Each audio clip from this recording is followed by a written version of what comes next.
नमस्कार, आप देख रहे हैं इंडिया न्यूज। आपके साथ मैं हूं शुभ्रा सुमन। शुरुआत इस वक्त की सबसे बड़ी खबर से करते हैं। सुशांत सिंह राजपूत केस में बड़ी खबर आ गई है और मर्डर की थ्योरी खारिज की जा रही है। जिस एम्स की रिपोर्ट का हम सबको इंतजार था, उसी एम्स की रिपोर्ट में मर्डर की थ्योरी को खारिज कर दिया गया है सूत्रों के हवाले से। फिलहाल ये जानकारी मिल रही है सीबीआई की तरफ से या एम्स की तरफ से। किसी भी तरह का स्टेटमेंट अभी जारी किया जाना बाकी है। सुशांत की हत्या नहीं हुई थी, ये एम्स की रिपोर्ट कहती है। अब सुसाइड एंगल से ही इस मामले की जांच होगी, ये भी जानकारी आ रही है। हम सीधा मुंबई का रुख कर लेते हैं, जहां पर प्रीति सोमपुरा हमारी संवाददाता हमारे साथ जुड़ गई हैं। प्रीति, आप मुझे बताइए कि इस रिपोर्ट का इंतजार सबको था। अब इस रिपोर्ट के सामने आने के बाद फिलहाल कब तक कोई कंफर्मेशन स्टेटमेंट जारी हो सकता है एम्स की तरफ से या सीबीआई की ओर से, और कैसे अब इस रिपोर्ट के बाद इस देश की दिशा, इस केस की दिशा तय होगी? देखिए, पहले ही दिन से जो है मुंबई पुलिस यही कहती आ रही थी कि सुशांत सिंह राजपूत ने आत्महत्या की है, उनकी हत्या नहीं हुई है।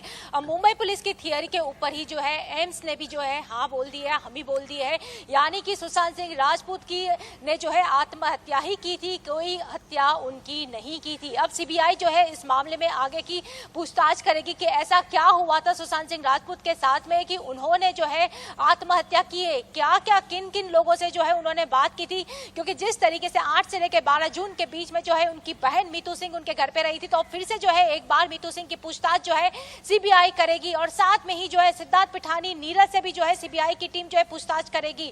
सोमवार को जो है दूसरी बार जो है सीबीआई की टीम मुंबई आने वाली है और इन सभी लोगों से फिर से पूछताछ की जाएगी, क्योंकि एम्स की रिपोर्ट में साफ हो गया है कि ये आत्महत्या का मामला है, हत्या का नहीं।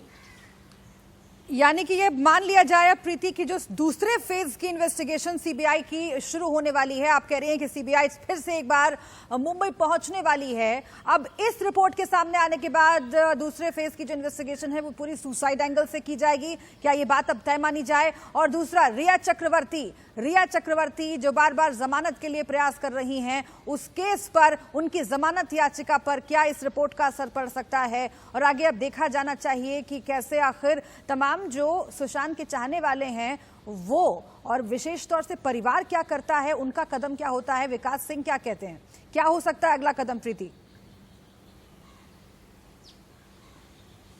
देखिए, अगर बात करें रिया चक्रवर्ती का, तो रिया चक्रवर्ती का केस जो है अलग है, क्योंकि उसको सीबीआई ने नहीं बल्कि नारकोटिक्स कंट्रोल ब्यूरो ने ड्रग्स के मामले में गिरफ्तार किया है। और इसकी जो सुनवाई है बॉम्बे हाई कोर्ट में हो चुकी है और कोर्ट ने जो है ऑर्डर जो है रिजर्व रखा है। अब हो सकता है कि सोमवार के दिन जो है जब कोर्ट खुलेगी तब वो जो है ऑर्डर दे दिया जाए। लेकिन इस मामले में अगर बात करें तो अब जो है सीबीआई को जो जांच करनी है वो इसी मामले को लेकर करनी है कि सुशांत सिंह राजपूत के साथ क्या हुआ था कि उन्होंने जो है आत्महत्या की है। क्योंकि सीबीआई ने जो है उसका पूरा इमोशनल इंटेलिजेंस जो था उसकी रिसर्च की फॉरेंसिक जांच भी उन्होंने शुरू कर दी थी और उसकी रिपोर्ट आनी बाकी है। यानी कि कौन सी, जिस दिन उन्होंने आत्महत्या की थी 14 जून को सवेरे 10 बजे के आसपास, तब उनके मन में क्या चल रहा था, उसकी पूरी फॉरेंसिक जांच जो है सीबीआई कर रही है। लेकिन अब ये बहुत महत्वपूर्ण है कि अगर जब वो रिपोर्ट ये कह रही है कि मर्डर नहीं हुआ था, सुसाइड हुआ था, तो आखिर आत्महत्या के लिए उकसाया किसने सुशांत सिंह राजपूत को? और इस दिशा में जब इन्वेस्टिगेशन होगी तो और बहुत सारे तथ्य सामने आ सकते हैं और सुशांत सिंह राजपूत के परिवार से भी सीबीआई आत्महत्या के लिए उकसाने के मामले में पूछताछ कर सकती है। बहुत शुक्रिया आपका प्रीति, फिलहाल इस पूरी जानकारी के लिए। सुशांत की मौत को 4 महीने होने वाले हैं, लेकिन सुशांत की मौत की अब नई थ्योरी सामने आ गई है। सूत्रों का दावा है, जैसा कि हमने बताया आपको, एम्स की रिपोर्ट में सुशांत की मौत की थ्योरी को खारिज कर दिया गया है। इस रिपोर्ट में आप समझिए अब तक के हालात।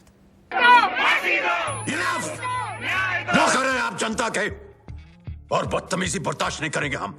अब सिर्फ एक ही एक्शन होगा, पब्लिक का डायरेक्ट एक्शन।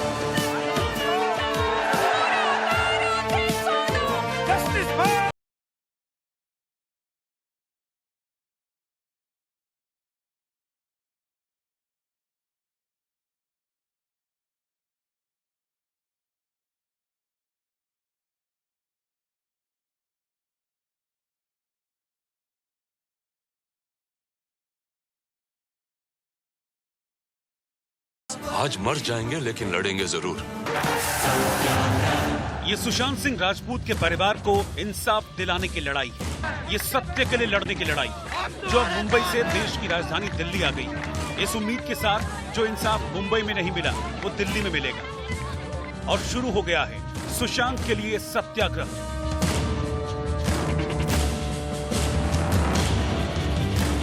और इस सत्याग्रह के लिए उस जगह को चुना गया है जिसका नाम सुनते ही हुकूमत का सिंहासन डगमगाने लगता है, जो बड़े बड़े आंदोलन का गवाह रहा है।